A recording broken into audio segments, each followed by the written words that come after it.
आगे बढ़ते हैं और अब बात तेलंगाना सरकार के उस फैसले की करते हैं जिसने राज्य के सरकारी कर्मचारियों जो मां बाप का ख्याल नहीं रखते हैं उनकी नींद उड़ा दी है। कलयुग के इस दौर में जहां आधुनिकता की चकाचौंध में अक्सर बूढ़े माता पिता को उनके ही घर में बेगाना कर दिया जाता है, वहां तेलंगाना सरकार ने श्रवण कुमार वाली भूमिका अपनाते हुए यह फैसला किया है। मुख्यमंत्री रेवंत रेड्डी ने सोमवार को एक ऐसी घोषणा की जिसने उन संतानों की नींद उड़ा दी जो अपने माता पिता को बेसहारा छोड़ देते हैं। यह फैसला बुजुर्ग माता पिता के लिए बहुत राहत लेकर के आया है।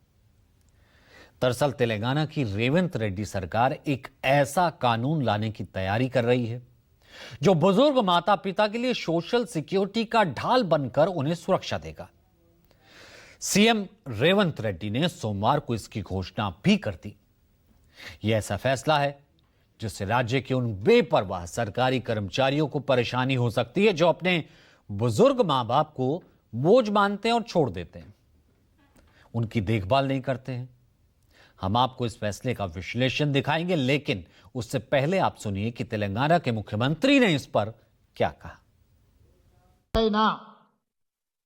తల్లిదండ్రుల పట్ల నిర్లక్ష్యం వహించి వాళ్ళకు జీవనాధారం లేకుండా చేస్తే మీ జీతాలలో 10 నుంచి 15% కోత విధించి సరాసరి ఆ తల్లిదండ్రుల ఖాతాలలో మీ ప్రతి నెల జీతము తల్లిదండ్రుల ఖాతాలకు పోయేటట్టు చట్టం తీసుకొస్తా అని చెప్పినా రేపు జరగబోయే బడ్జెట్ సమావేశాలలో మా మిత్రులు దామోదర్ రాజనరసింహ గారు ఈ చట్టాన్ని ఏ విధంగా పొందుపరచాలనో ఎవరైతే పిల్లలు ప్రభుత్వ ఉద్యోగాలలో ఉన్నారో తల్లిదండ్రులకు వాళ్ళ జీతాలు। दरअसल तेलंगाना सरकार उन सरकारी कर्मचारियों की सैलरी काटने का कानून लाने जा रही है जो अपने माता पिता का ध्यान नहीं रखते।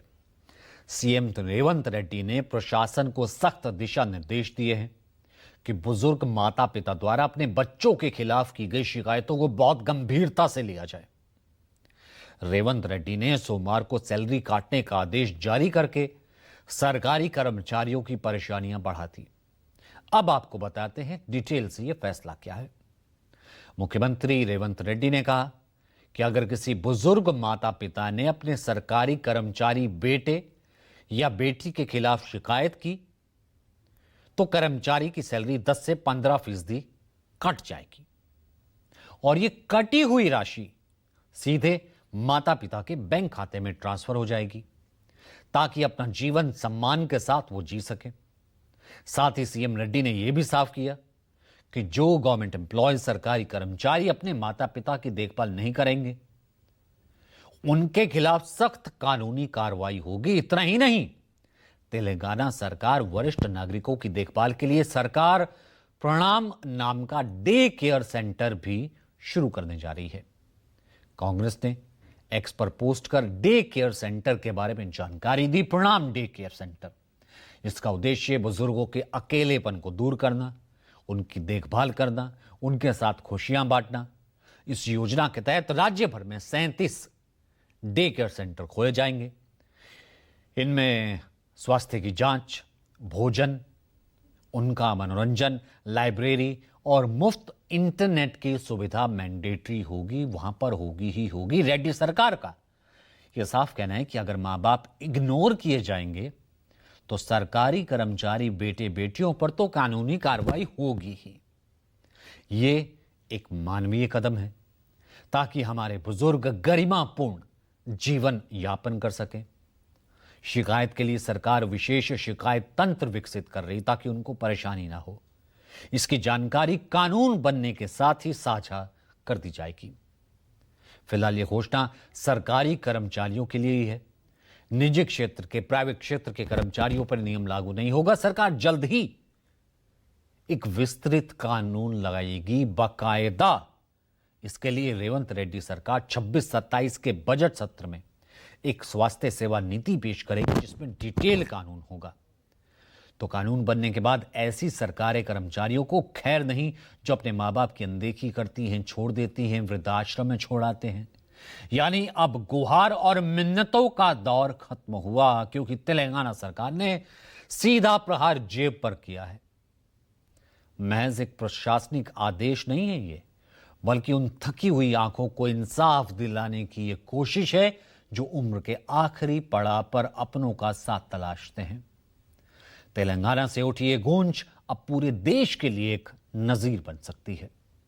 सुप्रीम कोर्ट ने भी पिछले साल सख्त आदेश देते हुए कहा था कि ऐसे लोग जो अपने माता पिता की दी हुई संपत्ति से हाथ धो सकते हैं, बाकायदा उनकी नजर होती है संपत्ति पर और मां बाप छोड़ देते हैं, वो संपत्ति से हाथ धो सकते हैं।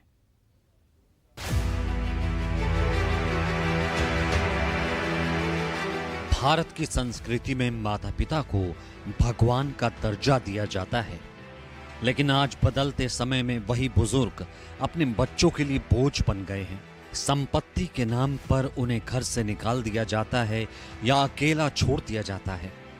उम्र के इस आखिरी पड़ाव में अकेलापन उनकी सबसे बड़ी सजा बन गया है। ऐसे हजारों बुजुर्ग आज वृद्ध आश्रमों में या अकेले घरों में आंसू बहा रहे हैं। कई मामलों में तो बच्चे संपत्ति के कागजात करवाने के बाद माता पिता को जानते हुए भी अनजान बन जाते हैं। हाल ही में हमारे खास शो माहौल क्या है में हमने इस समस्या की पड़ताल की थी और जो सच्चाई सामने आई थी उसने हमें भी भावुक कर दिया था। 100 गज का जो प्लॉट था 50-50 गज हमने लड़कों को दे दिए, उन्होंने बेच दिया। 100 गज में से मेरे पास 50 गज रह गया, वो मैंने 20 लाख में नहीं 15 लाख में बेच लिया था। और मेरे बच्चे कहने लगे हमारे पोता पोती बड़े हो गए हैं, हमें अलग अलग दे दो। सबको पैसे दे दिए और मेरा कोई देखभाल करने वाला नहीं था। वो मेरा सामान फेंक दिया था बाहर, मेरे से पैसे मांगते थे, मैंने नहीं दिए। मेरा सामान गली में फेंक दिया। आप चाहें तो निहाल विहार यू ब्लॉक में मैं विटनेस दे सकता हूँ। फिर मैं वहाँ गया, वहाँ से मेरे को समझ नहीं आया, यहाँ आ गया। 14 नवंबर को मैं यहाँ आया हूँ। बड़ा वाला यही रहता था, रोहनी में उसका शादी किए थे। बहू के नाम से जो है प्रॉपर्टी सब जो है खरीदा, मकान भी अच्छा बनाए, वो सब बहू जो है हड़प कर लिया, हम लोगों को वहाँ से निकाल दिया। आपको अपने पोते याद आते हैं? बच्चे पोते पोतियाँ कुछ भी नहीं। जब पोतियों ने घर से निकलवाया तो क्या मतलब है उनका पूछने का, ये बताओ ना। पोतियों ने अपनी माँ को बोला था भी हमें गाली देती है हमारी बहू को, तो बहू ने हाथ पकड़ के घर से निकाला, बड़ी वाली बहू ने। हाल ही के वर्षों में यह समस्या तेजी से बढ़ी है।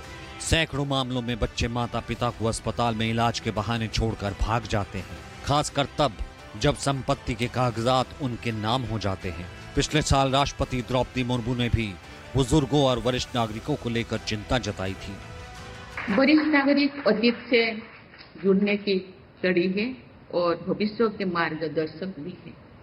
हमारे वरिष्ठ नागरिक वृद्धावस्था का समय सम्मान और सक्रियता के साथ बिताएं। एक राष्ट्र के रूप में ये सुनिश्चित करना हमारी सामूहिक जिम्मेदारी है। अक्सर ऐसे मामले सामने आते हैं जिसमें पेरेंट्स को उनके बच्चे प्रॉपर्टी और गिफ्ट लेने के बाद नजरअंदाज कर देते हैं, उन्हें खुद की देखभाल करने के लिए छोड़ देते हैं। सुप्रीम कोर्ट ने भी साफ कर दिया है कि माता पिता से उनकी संपत्ति उपहार में पाने के बाद उनकी देखभाल नहीं करने वाले बच्चों से संपत्ति वापस ली जा सकती है। सुप्रीम कोर्ट ने पिछले साल बड़ा फैसला देते हुए कहा था कि बच्चों को अब माता पिता की प्रॉपर्टी और बाकी गिफ्ट दिए जाने के बाद एक शर्त उसमें शामिल करनी होगी। शर्त के मुताबिक बच्चों को माता पिता का ख्याल रखना होगा, उनकी जरूरतों को पूरा करना होगा। अगर बच्चों ने इन शर्तों को नहीं माना तो माता पिता को उनके हाल पर अकेला छोड़ दिया तो उनकी सारी प्रॉपर्टी और बाकी गिफ्ट वापस ले लिए जाएंगे। प्रॉपर्टी का ट्रांसफर शून्य घोषित कर दिया जाएगा। सुप्रीम कोर्ट ने बुजुर्गों के हितों के संरक्षण के लिए 2007 में बने कानून की व्याख्या करते हुए यह फैसला दिया था। दरअसल maintenance and welfare of parents and senior citizen act 2007 के तहत बुजुर्ग माता पिता अपने बच्चों से भरण पोषण की मांग कर सकते हैं। इस कानून की धारा 23 कहती है कि गिफ्ट या किसी और तरीके से अगर कोई वरिष्ठ नागरिक इस शर्त पर अपनी संपत्ति किसी को देता है कि संपत्ति पाने वाला उस वरिष्ठ नागरिक की देखभाल करेगा, तो ऐसा ना होने की सूरत में यह माना जाएगा संपत्ति का ट्रांसफर धोखाधड़ी या धमकी से हुआ है। ऐसे मामलों में ट्रिब्यूनल संपत्ति के ट्रांसफर को रद्द घोषित कर देगा। सुप्रीम कोर्ट के इस फैसले से पूरी तरह स्पष्ट हो गया कि बुजुर्ग माता पिता का भरण पोषण हर हाल में बच्चों को करना होगा, पर उनके हाल पर छोड़ देना काफी महंगा पड़ने वाला है।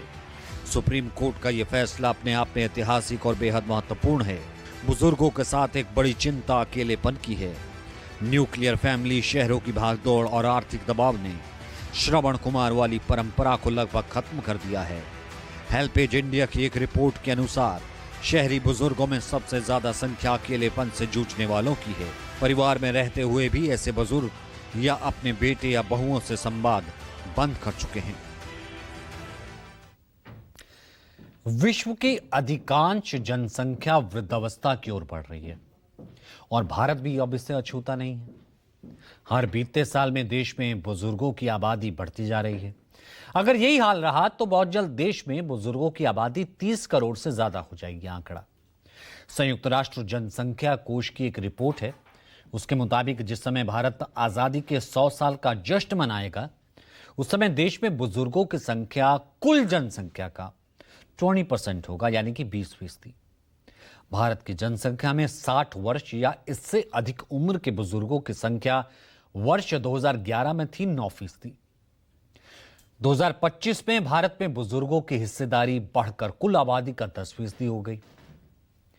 2036 तक अनुमान है 18% बुजुर्गों की आबादी हो जाएगी टोटल में से। अनुमान है कि 2050 तक यह आंकड़ा दोगुना हो जाएगा, 20% यानी 34.7 करोड़ तक पहुंच जाएगा आने वाले वक्त में।